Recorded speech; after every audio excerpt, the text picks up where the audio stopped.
So hello, my friends. Nice to be with you again. I want to talk to you a little bit about a scenario, an alternative scenario about the future in the months and years that are in front of us. In the futures business, the most effective technique for trying to anticipate and study futures and what might be coming our way is scenario planning. You could easily make that argument. And scenario planning is this process. It's a rigorous process of systematically going through a sequence of things that, in a very kind of considered and powerful way, kind of build up the structure for a framework for essentially looking across the whole horizon in the terms that are important to you, and then segmenting that into a number of scenarios. It's important, when you start one of these things, to know what you're interested in and what's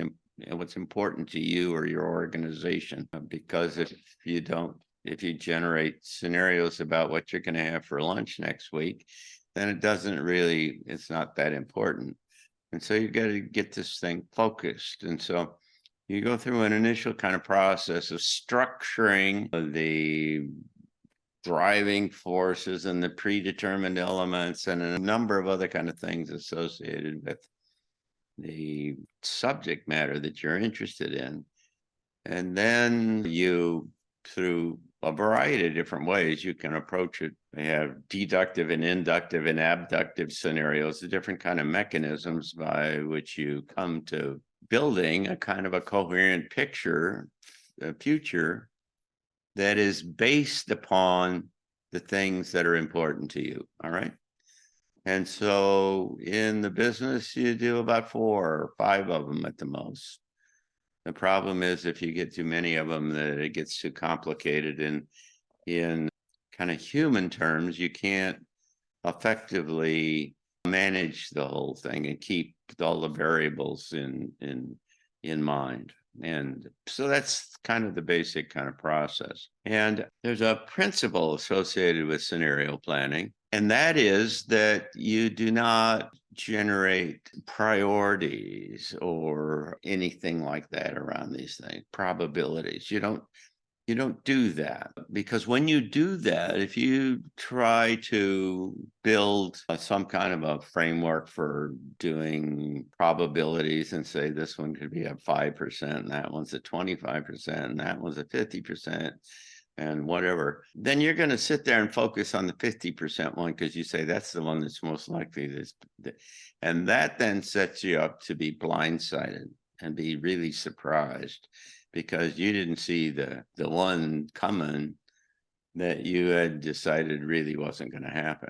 There's a wonderful story that Peter Schwartz tells about that. Peter was one of the founders of the Global Business Network, which I was a part of for a number of years. And Peter, before that, had been responsible for the scenario planning process at Royal Dutch Shell. And the father of scenario planning was a guy, from kind of modern scenario planning, was a guy named Pierre Vach, who had been the predecessor to Peter Schwartz at Royal Dutch Shell. And he really built the whole kind of concept and the ideas about this. So Peter tells a story about once he was taking the board of directors of Shell through a scenario planning process, and they had decided that they would build the framework, the scenarios on what the price of oil would be, and how they would then respond as a board, as a corporation, to a given situation based upon the price of oil. Now, at the time, Shell was about number 5 in terms of the oil companies in the world, and Peter was taking them through this process, and they started, as I remember, the price of oil was somewhere around $30 a barrel. And so they said, well, what will you do if it gets to be $50 a barrel? And, and they said, what if it was $70 a barrel? That's another scenario. And another one then was like $120 a barrel. And then Peter said, how about $5 a barrel?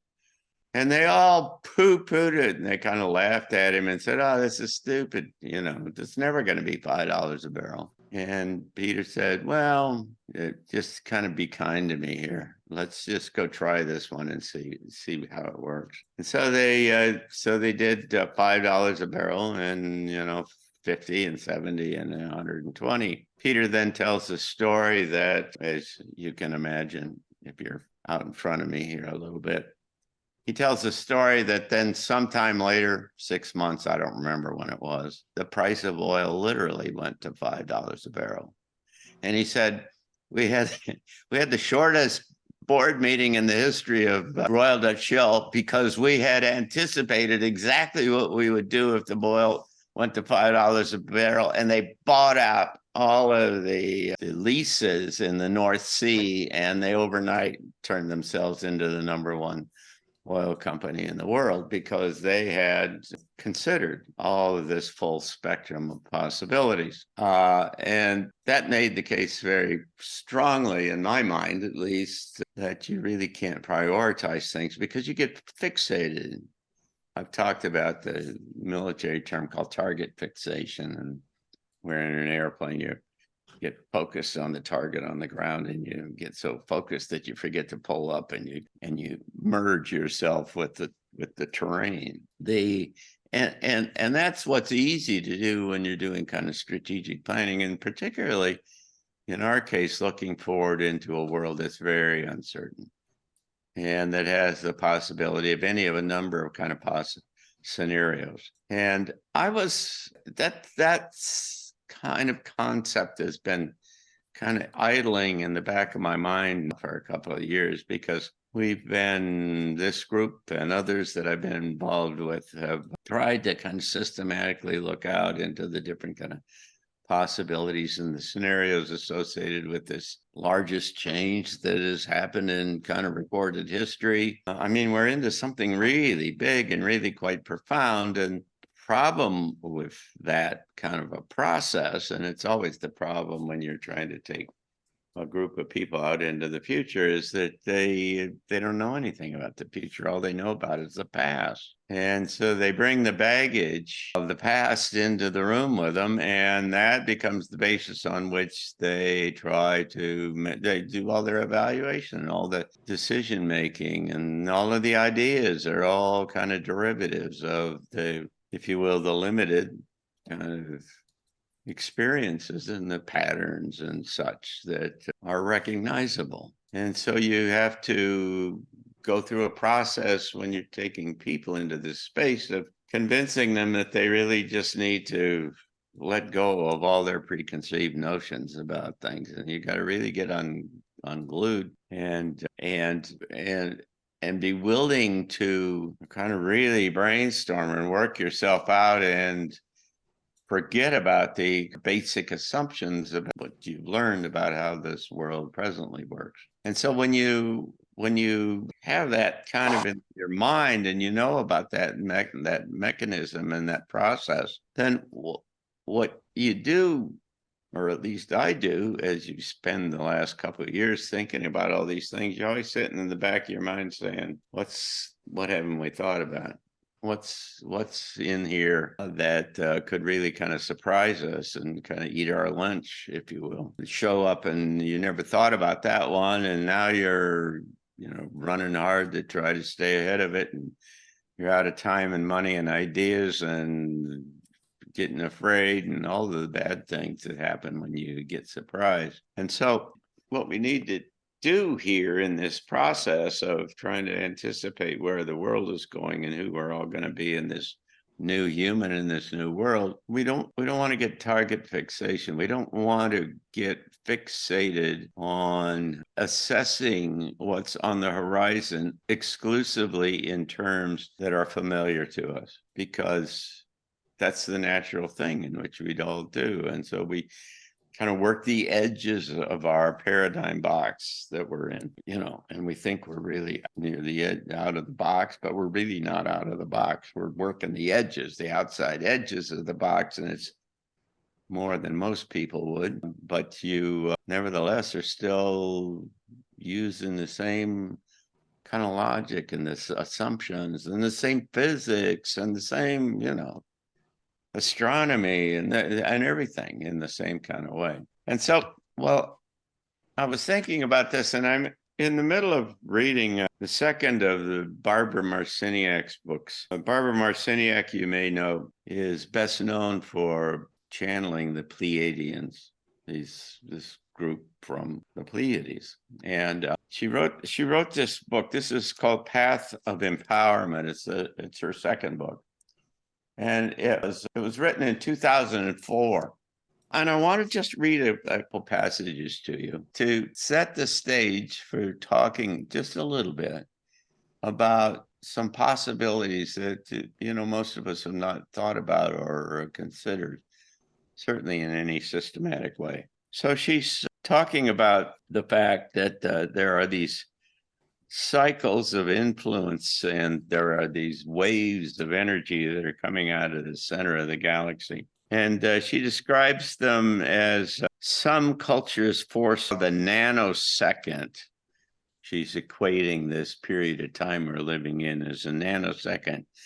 The 25-year period from 1987 through 2012 as being a supremely important part of such a large-scale cycle, one that involved a total transformation of human consciousness. Now, you got to understand, she was focused on 2012 back then in 2004, as many of us were. And what it's turned out, and in the futures business, what you find out is that the hardest thing to hit right is time. And that's really the case with channelers.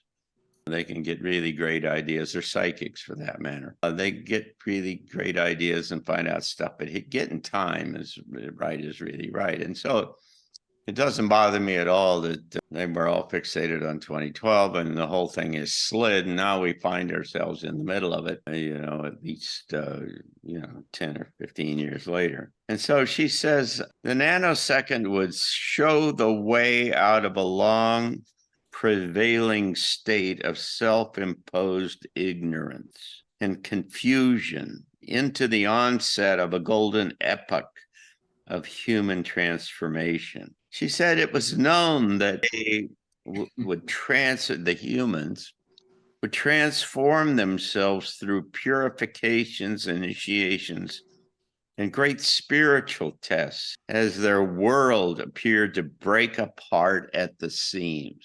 Remember this imagery here, break apart at the seams. The velocity and intensity of the accelerated energy are modulated into three distinct phases, each one designed to adjust humanity's expanding consciousness by creating a rhythm and a pattern of entrainment with new light frequencies on a cellular level.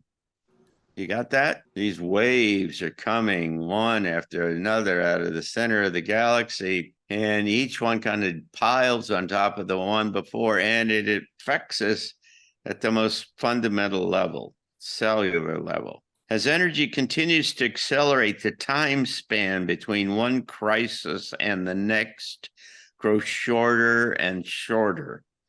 And the opportunity to realize that the outer world is a reflection of the inner reality increases exponentially. Got that?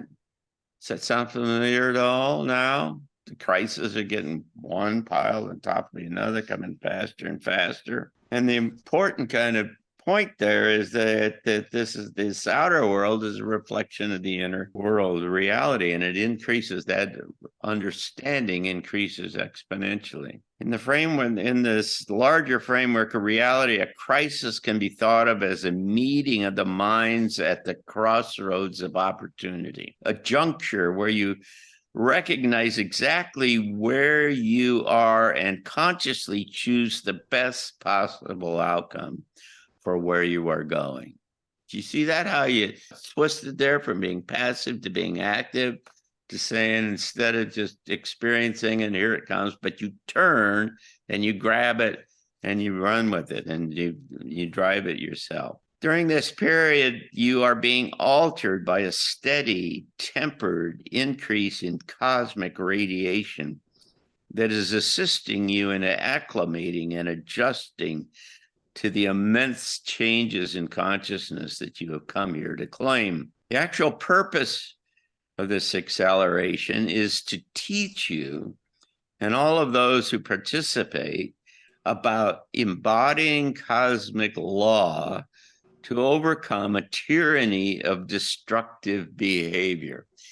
They've gone through earlier in the book and talked about how that humanity over the centuries has increasingly become self-destructive, and that's what they're talking about here, is how to leapfrog away from this destructive behavior. One of the primary laws is thought creates reality.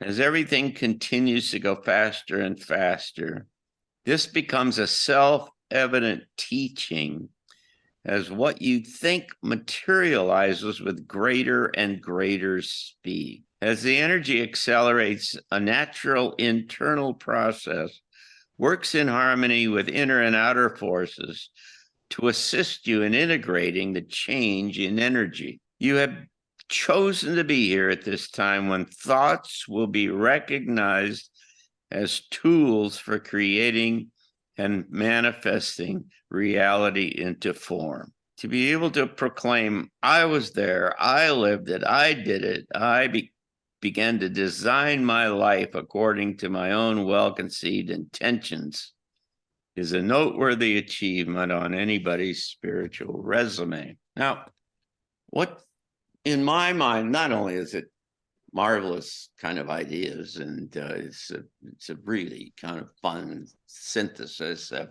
a lot of things that we've all heard about before, but it alludes to, kind of subtly, but nevertheless, it alludes to the possibility that these big changes could turn into something like we've never ever thought about before, or something that we think about newly in a new way, that we get to the place where we understand we can drive the manifestation, the creation, the evolutionary process through our minds, can then posit that not only is this big and unprecedented, but there is a kind of a transition in there where kind of the operative kind of idea is that we learn how that we can drive the space and that we can influence ourselves. And part of that, just if you just think about that a little bit, you start to say, wow, what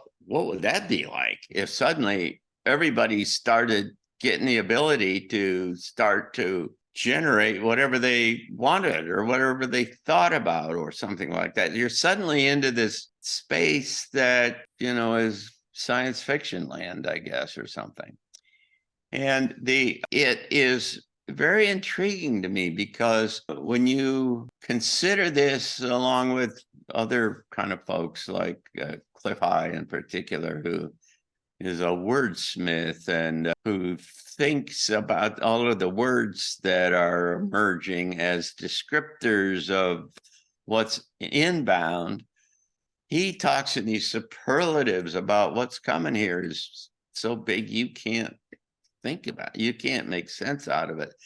And he's hesitant to describe it any more than that because it clearly is bigger and crazier and more traumatic, perhaps, than anything that we're familiar with. And so there is a situation setting up here for a scenario that is a really weird, strange scenario that is a derivative of kind of a rapid activation of DNA that has been suppressed up until now, and that suddenly a broad-based emergence of extraordinary kind of capabilities, kind of like it's almost overnight kind of thing, and this wave of energy comes. So you could kind of think about it within a month or something or so, a short period of time, you suddenly people all start acting differently.